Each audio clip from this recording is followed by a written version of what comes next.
Era una noche bochornosa de viernes en el campus de la Universidad Santa Elena.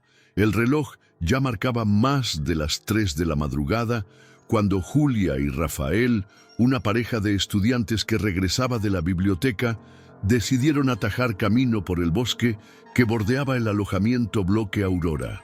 El viento llevaba consigo el aroma de tierra húmeda y los débiles postes de iluminación apenas conseguían perforar la oscuridad. Fue allí, cerca de la escalera que conducía al estacionamiento, donde Julia se paralizó. Algo estaba en el suelo, una figura humana inmóvil, con el cabello largo esparcido por el frío concreto.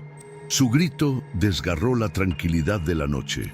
Rafael se acercó vacilante y alumbró el cuerpo con su celular. La visión le revolvió el estómago. Una joven, vestida solo con parte de sus ropas, el rostro pálido, los ojos entrecerrados, como si aún tratara de entender lo que le había ocurrido. La sangre se acumulaba cerca de la cabeza, deslizándose lentamente por el desnivel de la escalera. La policía fue llamada y llegó al lugar en menos de 15 minutos. El detective Samuel Brandão, de la Unidad Especial de Crímenes contra Personas Vulnerables, analizó la escena con mirada experimentada. El cuerpo estaba posicionado de manera extraña, como si hubiera sido movido tras la caída. El estado de la víctima sugería un posible crimen sexual y el trauma en la cabeza indicaba un impacto violento. Al verificar la identidad, descubrieron que se trataba de Luisa Martins, estudiante de segundo año, residente del Bloque Aurora. La pericia inició los primeros exámenes y notó que el nivel de alcohol en su sangre estaba peligrosamente alto. Lo que comenzó como una posible caída accidental, pronto se transformó en un caso de gran complejidad. La pregunta que flotaba en el aire era clara. ¿Qué sucedió realmente con Luisa aquella noche? Las primeras entrevistas comenzaron con los estudiantes del alojamiento y aquellos que estuvieron en la fiesta del equipo de baloncesto esa noche. Entre ellos, Camila Vasconcelos, la compañera de cuarto de Luisa, reveló algo que añadió un nuevo peso a la investigación. Según ella, Luisa había venido mostrando un comportamiento preocupante en las últimas semanas. Había empezado a beber con frecuencia, evitaba conversaciones y tenía crisis de ansiedad que le impedían dormir. El detonante para ese cambio, según Camila, parecía haber sido un evento deportivo del equipo de baloncesto 2 meses antes. Aunque nunca había dicho explícitamente lo que ocurrió, Luisa mostraba un evidente malestar cada vez que se hablaba de los jugadores. Dejó de ir a las fiestas. Incluso evitaba caminar sola por el campus en la noche, contó Camila con voz temblorosa. Los detectives ahora tenían una nueva línea de investigación. ¿Qué le había ocurrido a Luisa antes de aquella noche? El enfoque se volvió hacia los miembros del equipo de baloncesto, especialmente Mateus Rocha y Caio Nogueira, los últimos en ser vistos interactuando con Luisa en la fiesta. Imágenes de las cámaras de seguridad mostraban a Luisa visiblemente alterada, saliendo del salón poco antes de las 2 de la madrugada. En los videos se podía ver a Mateus y Caio cerca de ella en diferentes momentos.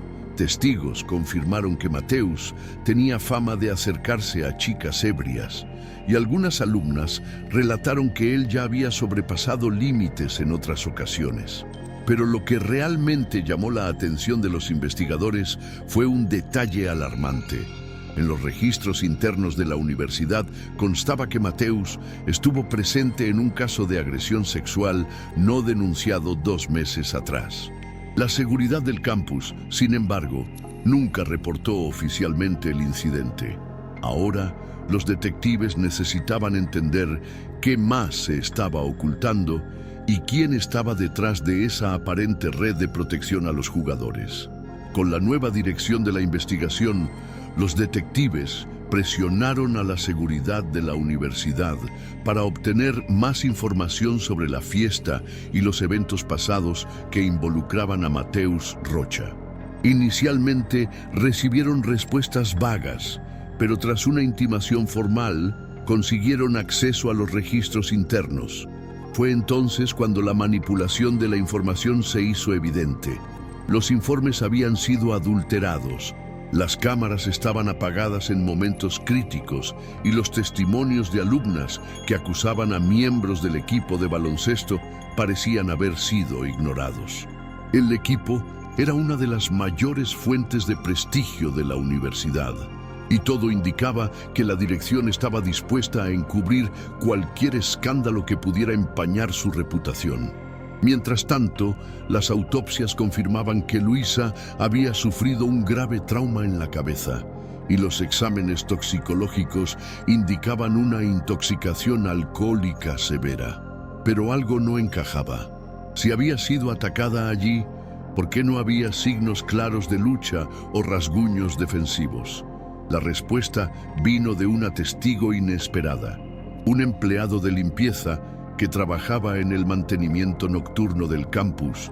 Afirmó haber visto a Luisa tambaleándose al salir de la fiesta, bajando las escaleras hacia el estacionamiento. Detrás de ella, un hombre la seguía a pocos metros de distancia. No parecía estar con ella, solo observándola, dijo al revisar las imágenes de seguridad. Las cámaras captaron una silueta masculina acompañando a la víctima, pero la baja calidad de los videos impedía una identificación clara. Sin embargo, el análisis digital trajo un nombre sorprendente: Enrique Ribeiro, profesor de sociología de la universidad. El hombre, de mediana edad y apariencia reservada, nunca había sido mencionado en la investigación. Pero conforme los detectives comenzaron a indagar en su vida, descubrieron algo perturbador. Enrique tenía un historial de comportamiento obsesivo con las alumnas, y Luisa era su objetivo más reciente. El escrutinio de la vida de Enrique Ribeiro reveló un patrón preocupante. Correos electrónicos enviados a Luisa, mensajes sin respuesta, intentos insistentes de entablar conversaciones después de las clases e incluso registros de su presencia en lugares frecuentados por ella, siempre a distancia, como si la estuviera observando. Algunos estudiantes relataron que él hacía preguntas excesivas sobre la rutina de Luisa y demostraba una atención inusual a su rendimiento académico.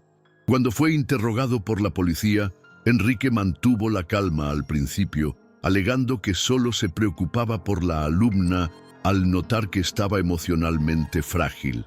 Sin embargo, al ser confrontado con las imágenes de la noche del crimen, su rostro palideció. Dudó antes de admitir que estuvo en la fiesta, pero insistió en que solo la vio de lejos y jamás se acercó. La policía, sin embargo, no estaba convencida. La pregunta que quedaba era: ¿hasta dónde habría llegado esa noche? La reconstrucción de los hechos comenzó a encajar de manera inesperada. Testigos confirmaron que al dejar la fiesta, Luisa estaba desorientada, caminando con dificultad, y tropezó en los primeros escalones de la escalera. El impacto fue violento. El informe pericial señaló que la caída habría sido fatal, resultando en el trauma craneal que causó su muerte. Pero entonces, si la muerte fue accidental, ¿cómo se explicaba el estado del cuerpo cuando fue encontrado? El silencio de Enrique se volvió ensordecedor cuando los detectives lo presionaron con esta cuestión. Fue entonces cuando finalmente cedió. Con voz temblorosa confesó que, al ver a Luisa caída, se acercó y al percatarse de que ella ya no reaccionaba, tomó una decisión perversa. En lugar de pedir ayuda, arrastró el cuerpo a un lugar más aislado. Lo que hizo después llevó a los investigadores a un nivel de horror para el que ninguno estaba preparado. Enrique Ribeiro respiró hondo antes de continuar su confesión.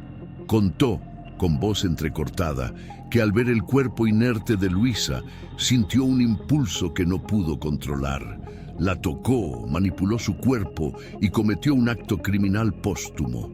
Su relato fue detallado y frío, un horror calculado que hizo que los investigadores se miraran entre sí, atónitos. Le preguntaron por qué no llamó a ayuda y su respuesta fue aún más perturbadora. Yo sabía que ya no quedaba nada por hacer, pero quería que ella fuera solo mía, incluso en ese momento. El silencio en la sala de interrogatorios fue absoluto. Ninguno de los detectives quería oír más, pero necesitaban cada detalle para condenarlo por lo que hizo. Con ello, el caso tomó un rumbo distinto. Luisa no había sido asesinada deliberadamente, sino que fue víctima de una violencia aún más perversa, que revelaba la naturaleza oscura de un hombre que, hasta entonces, pasaba desapercibido por los pasillos de la universidad. Mientras Enrique era formalmente acusado, los investigadores volvieron su atención a la otra cuestión pendiente: la red de protección del equipo de baloncesto y los crímenes que habían estado siendo ocultados. Con el arresto de Enrique, la seguridad de la universidad ya no pudo retener los secretos que durante años habían sido silenciados. El nombre de Mateusz Rocha salió a la luz en diversos relatos de agresiones pasadas. Finalmente, fue imputado por el crimen sexual cometido contra Luisa 2 meses antes, el mismo que la llevó a un estado de fragilidad emocional y al abuso del alcohol. El escándalo que siguió expuso cómo la universidad había encubierto a jugadores problemáticos para proteger su reputación deportiva. Directivos fueron removidos, procesos judiciales comenzaron a acumularse y la sociedad exigía cambios urgentes. El caso de Luisa Martins no sería olvidado. Su historia se convirtió en un símbolo de la lucha por un ambiente universitario más seguro, donde las víctimas fueran escuchadas y se hiciera justicia. El impacto del caso se extendió rápidamente, yendo más allá de los muros de la Universidad Santa Elena. Movimientos estudiantiles comenzaron a exigir cambios estructurales, y exalumnas pasaron a denunciar abusos que habían sido silenciados durante años. El arresto de Enrique Ribeiro trajo alivio, pero también abrió una herida profunda sobre cómo los depredadores pueden esconderse bajo la fachada de la normalidad. El nombre de Luisa Martins se transformó en un símbolo, estampado en carteles, hashtags y discursos que clamaban por justicia. La universidad, acorralada por la repercusión, anunció una revisión completa de sus políticas internas, pero para muchos eso llegó demasiado tarde. Las preguntas continuaban. ¿Cuántas otras Luisas habían sido ignoradas? ¿Cuántas historias habían sido enterradas bajo la conveniencia de mantener un nombre limpio? Enrique Ribeiro fue condenado por violación y ocultación de evidencias. Y Mateusz Rocha, tras meses de investigación, también fue sentenciado por agresión sexual. El equipo de baloncesto perdió sus privilegios y sufrió una completa reestructuración, pero ninguna sanción podría devolver a Luisa. Su familia, devastada, rechazó cualquier acuerdo con la universidad y llevó el caso a los tribunales, asegurando que el nombre de la hija nunca fuera reducido a simplemente otro escándalo silenciado. Al final, el crimen contra Luisa Martins no fue solo el acto de una noche, fue el reflejo de un sistema que falló innumerables veces antes de que sucediera aquella tragedia. Incluso tras el cierre de la investigación, el eco de la pregunta más incómoda aún flotaba en el aire. ¿Cuántas otras historias como estas seguían invisibles?